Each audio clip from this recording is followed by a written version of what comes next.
everyone, it's Rexluna here, and today I'm going to go over a little bit more on my progress on my Portsmark hammer. I've done a little bit of it off camera just because some parts were hard to film, or I was working on it in a strange environment. Like there's been occasions where my boyfriend's been over playing Bloodborne so that I have some background noise and like stuff to look at every once in a while. And then I'd be sitting at my table like doing stuff in my lap, so it's kind of hard to film. So I will walk you through what I've done so far, and that way it will still make sense, I guess. So, part of why it's taken so long for me to do anything has been that I had to start over because it turned out this thing was way too huge. So I had to redo the pattern. Well, not really redo it. I took my old one and shaved it off until it was the right size. Cut it out of cardboard again, put it together again, put the pole back in it. And then the next step was I took some of this thinner cardboardy poster board stuff and I covered each side with it. This is really hard to show. So now it's this funky, like, squarish round thing. But I duct taped it around all four sides and then I made sure to cover the top. The bottom is still open and there's a reason for that.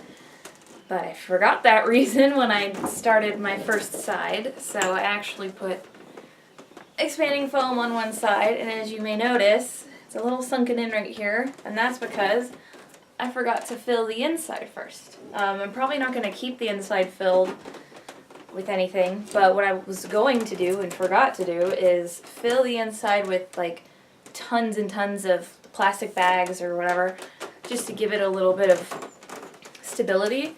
So that this doesn't happen, so that this doesn't sink in because there's nothing behind it. So I'll have to do it on the other sides and then come back to this one and add a little bit extra in this part that's sunk in. So this side's going to be a little heavier.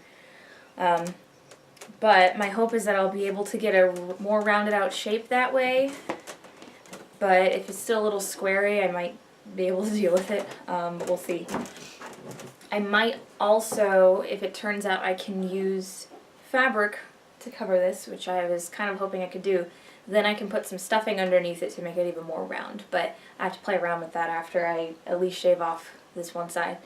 But I've also been working on the other part, which is the bottom, and this is not attached yet, but I don't really want to take it off because it's kind of stuck on here right now because it's thick. But this is a few pieces of cardboard that I then covered all the corrugated parts in masking tape.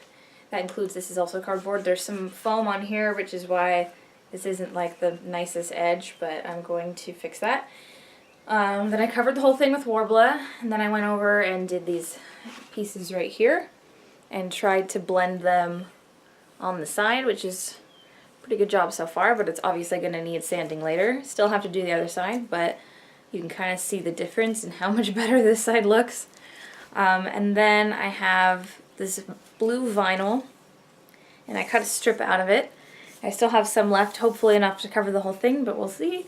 And just kind of wrapped it around itself to see how it would look, so it's just taped on right now, and I really like how this looks. The downside being that it's white on the edges, as you can see, and I don't have a Sharpie that's the right color. I don't think Sharpies exist in the right color because I was going to mark this edge, but I might just leave it for now. You might not even notice it. But yeah, this is the bottom, and it's going to be stuck into this side right here. And I would do that right now, but it's a little bit big for my room, so I'm not going to do that. But, so the next step is to foam all the other sides of this. Sorry, there's been a lot of low-flying planes and helicopters behind my house lately. I don't know why. So sorry if that's really loud and distracting. Anyway, so after I finish this edging piece here, I do also have to fix the inside so that this will fit over where the vinyl is. But I'm going to wrap this whole shaft piece with this vinyl strip before I put this on, and then after that I'm going to build the side pieces here that come around on both sides. And then that's probably going to be stuck on here pretty darn good. I might not even need to glue the inside. We'll see. But then yes, covering the big piece with foam, and then I will be shaving it off and using paper mache with newspaper to give it a nice smooth finish. and then hopefully be able to cover it in fabric and then do the rope and all the other fun decorative stuff. So hopefully I'll be able to record some of that. Thanks for watching. Bye.